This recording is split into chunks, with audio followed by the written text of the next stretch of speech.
नमस्कार, मैं अपूर्वा। आप देख रहे हैं इंडिया टीवी न्यूज। आइए नजर डालते हैं आज की कुछ खास खबर की ओर। मंत्री मदन साहनी ने रविशंकर प्रसाद के बयान का जवाब देते हुए कहा है कि रविशंकर प्रसाद जी को मुख्यमंत्री की चिंता करने की जरूरत नहीं है। उन्हें अपने प्रधानमंत्री नरेंद्र मोदी के हताशा और निराशा चेहरे को देखकर समझ जाना चाहिए कि उनके प्रधानमंत्री को 2024 का डर सता रहा है। भारतीय जनता पार्टी के जितने भी बड़े नेता उन्हें पता है कि वह अब लौट कर नहीं आ रहे हैं। मंत्री मदन साहनी ने कहा कि रविशंकर प्रसाद पर बोला कि पार्टी में उनकी कोई जगह नहीं है, इसलिए वो जगह बनाने के लिए अनगढ़ बयानबाजी करते रहते हैं। समस्तीपुर में अपराधियों द्वारा एक दरोगा की गोली मारकर हत्या की जाने की घटना पर जदयू नेता व मंत्री मदन सैनी ने कहा कि अपराधियों की पहचान कर ली गई है। जल्द ही उन्हें हिरासत में लेकर कानूनी प्रक्रिया के तहत उन्हें कठोर से कठोर सजा दी जाएगी। बिहार में बीजेपी के द्वारा लॉ एंड ऑर्डर पर लगातार सवाल उठाए जाने पर मंत्री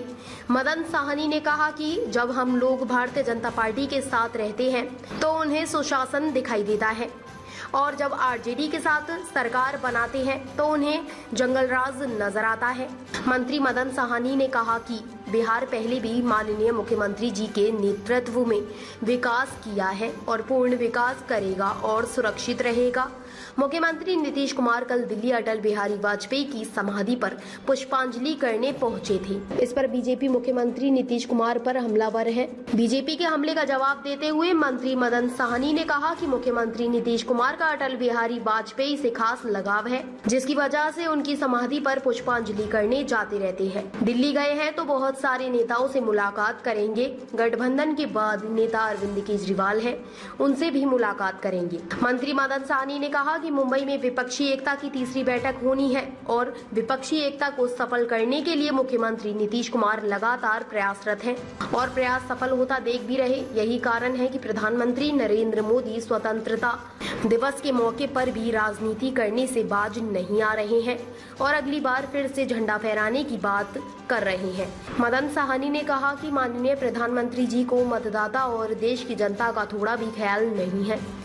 बिना मत मांगे, बिना मत लिए, बिना चुनाव हुए पहले से ही एडवांस में जो मतदाता हैं उनका वह अपमान कर रहे हैं कि अगली बार यहां से झंडा फहराएंगे। यह तो सरासर लोकतंत्र का मजाक है और लोकतंत्र का संविधान का मजाक बनाया जा रहा है। मंत्री मदन साहनी ने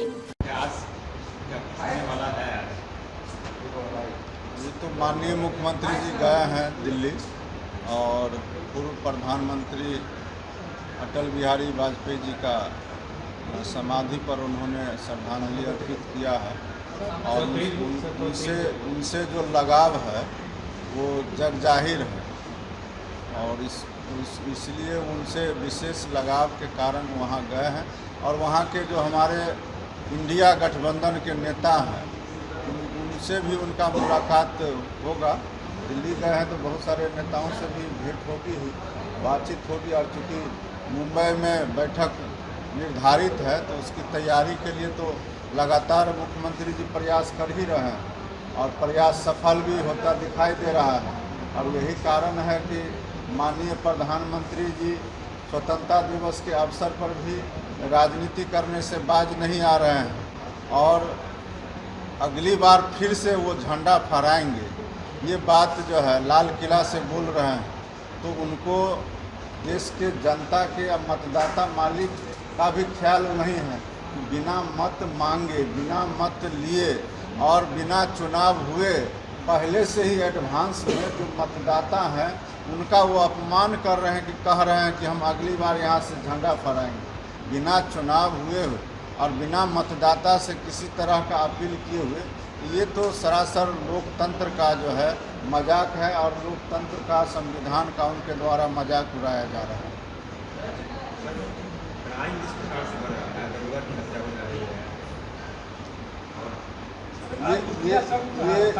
ये दुर्भाग्यपूर्ण है और ये घटना दुखद है, लेकिन यह भी तय है कि जो अपराधी है वो चिन्हित हो गए हैं और उनकी गिरफ्तारी जल्द होगी और जिसने भी यह घटना को अंजाम दिया है वो जेल जाएंगे और निश्चित रूप से बड़ी कार्रवाई उन पर होगी।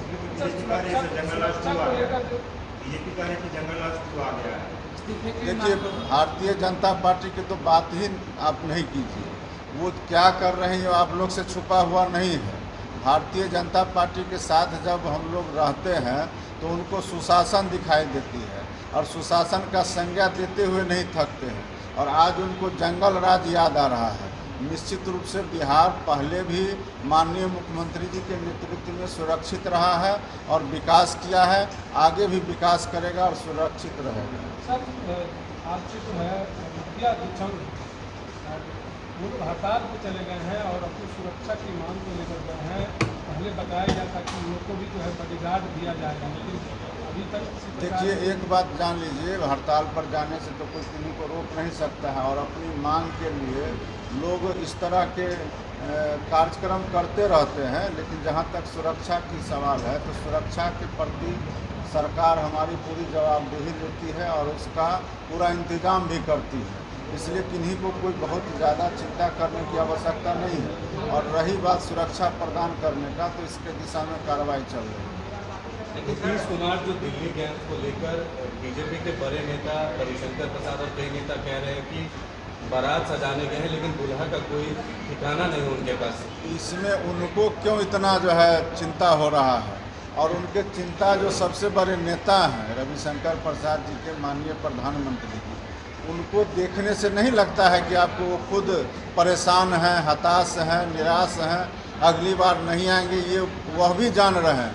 भारतीय जनता पार्टी के जितने भी बड़े नेता हैं उनको पता है कि हम लोग अब लौट के नहीं आने वाले हैं, और उसके बावजूद भी चूँकि रविशंकर प्रसाद जी को तो इस बार मौका मिला नहीं, पूरी तरह बेरोजगार हैं, तो अपना छवि बनाने के लिए पार्टी में वो इस तरह का बयान देते हैं। और सभी लोग तो मुकाबला माननीय मुख्यमंत्री जी से ही करके वहाँ पहचान बनाना चाह रहे हैं, लेकिन ये बात जान लीजिए, भारतीय जनता पार्टी पूरी तरह टूट चुकी है अंदर से, और जो हमारा नया गठबंधन है वह निश्चित रूप से 2024 में सफलता हासिल करेगा। शिक्षक को बोला जा रहा है कि बोरा बेचने के लिए, ये क्या प्रमाण है? ये कहाँ आपको कहा गया है कि बोरा बेचने के लिए? कहाँ से ये सब तरह का न्यूज ले आते हैं? नहीं, अभी पता चला है कि शिक्षा विभाग का निर्देश नहीं, ऐसा कुछ नहीं, जारी किया गया शिक्षा विभाग के द्वारा। ये ऐसा कुछ नहीं है।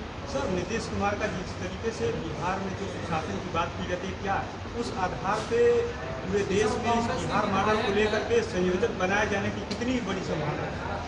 देखिए, इन्होंने कभी भी यह नहीं कहा कि हम संयोजक बनेंगे या हम प्रधानमंत्री बनेंगे। इन्होंने सभी विपक्षी नेताओं को एकजुट करने का बीड़ा उठाया और उसमें ये पूरी तरह से सफल हैं और आगे भी सफलता हासिल करेंगे। जो हमारा गठबंधन है इंडिया, उसके माध्यम से हम लोग जरूर भाजपा मुक्त देश को करेंगे। ताज़ा खबरों से जुड़े रहने के लिए हमारे चैनल को सब्सक्राइब करें और बेल आइकन को दबाना ना भूलें, ताकि हर खबर की नोटिफिकेशन आपको मिलती रहे।